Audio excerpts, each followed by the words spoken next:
Við höldum áfram með föstudags þáttinn og næst ætlum við að tala tímahylkið í tíð kórónuveirunnar. Og hingað til mín eru þær komnar Björg Erlingsdóttir og Mía Möller Gautadóttir. Verið hjartanlega velkomnar báðar tvær.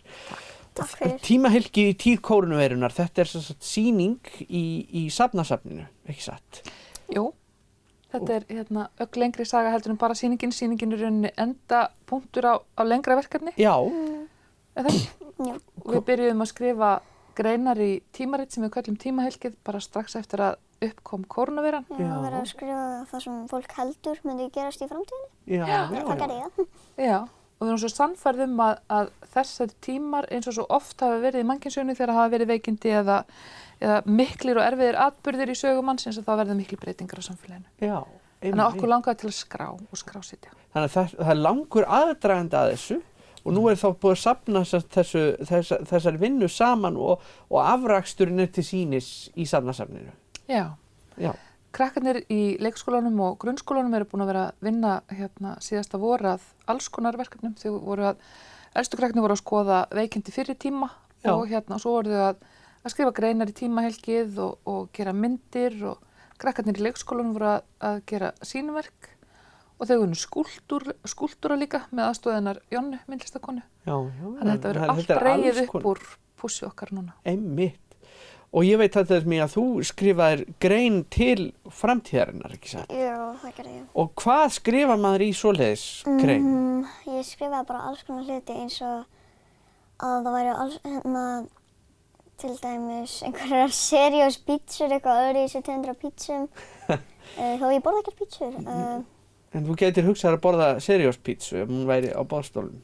Já, bara skál sem er búin til úr osti og degi með mjólk og seriós ofan í.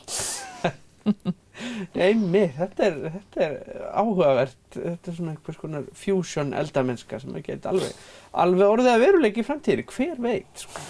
En þú varst líka að velta fyrir þér svartholi, var það ekki?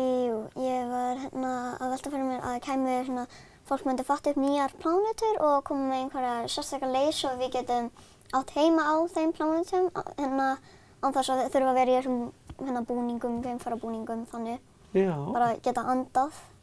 Ég var líka að sjá fyrir mér í heilanum mínum að það væri svona glerkúla yfir svo við fengum svona venjulegt súrefni, svo væri einhvern veginn súrefnið af jörðinni komið yfir á plánetuna. Já, einmitt. Og líka að það myndi koma einhverja sérstakar myndavélar sem að færi inn í svarthol og myndi vita hvað væri inn í þeim. Já. Og líka, já. Einmitt, þannig að þetta spannar ótrúlega vítt svið. Ég meina það er ekki bara eitthvað eitt sem að vera að taka fyrir þarna greinilega. Ég held við séum svolítið ég er fortíðin og samtíðin og Mía er svolítið samtíðin og framtíðin. Já. Þannig að það er hún fer í leiðangur sem að ég hef ekki hugmyndaflugi. Nei. Það er ekki svolítið svoleiðis. Og hvað var það sem kveikti á þessum hugmyndum eru þið búin að vera að læra svarthol og svona? Nei, reyndar við erum ekki búin að vera að læra neitt svarthol. Bara að þegar ég var lítil og ég byrjaði að vita meiri hluti geiminn og alls konar þannig, þá bara byrjaði að hafa mjög mikið áhugamál á svartholi af því að það er bara svo, áhugavert. Það munar ekki það, sko. Það eru ekkert allir á þínum aldri sem eru að spá í svartholum. Það er reyndar einn strákur í bekknum mínum, heitir Siggi og hann hefur líka eitthvað áhugamál á geiminum, held ég. Já. En svo varstu líka manstu að tala um hvernig dýr gætu breyst. Já. Mávinn og... Ég var líka eitthvað að hugsa og tala um hvernig kannski vísindamenn og konur og þannig gætu komið með svona 2 dýr og sett þau saman. Til dæmis ég elska fugla, þess vegna er það svona skrítin hugmynd, er að því að það myndi koma máfur með haus af önd. Önd? Já. Svo er það einhvers konar andmáfur eða mávönd. Hvað myndi hann heita? Ég veit það ekki. Nei.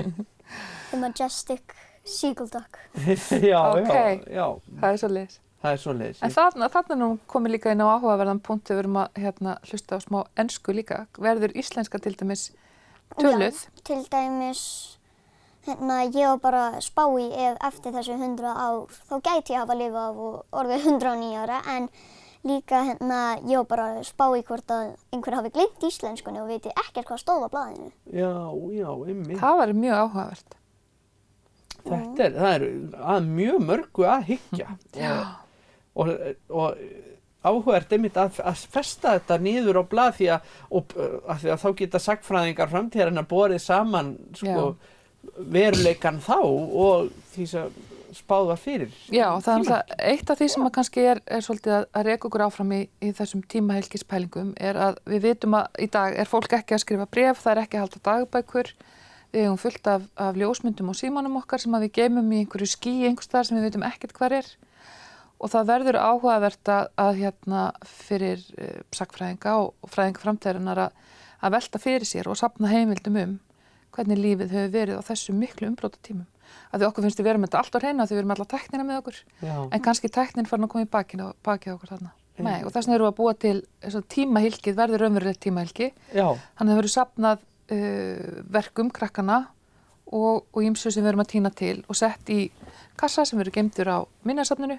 Þau ákveðu krakkarnir að geyma þetta í 50 ár, en og við meira sérum að fá þau í góð er að hugsa til okkur, þannig að þeir eru að gefa okkur nammi til að vera með á sýningunni og þar fara í tímahylkið súkkulaði. Þannig að við sjáum til hvernig það verður eftir 50 ár. Já, ég er ekkert viss að ég myndi endilega vilja smakka það. Nei, það verður áhugavert að sjá. Mía getur fylgst með fyrir okkur hver skoðar. Já, akkurat. Og hvað stendur sýningin í Safnahúsinu lengi fyrir áhugasama?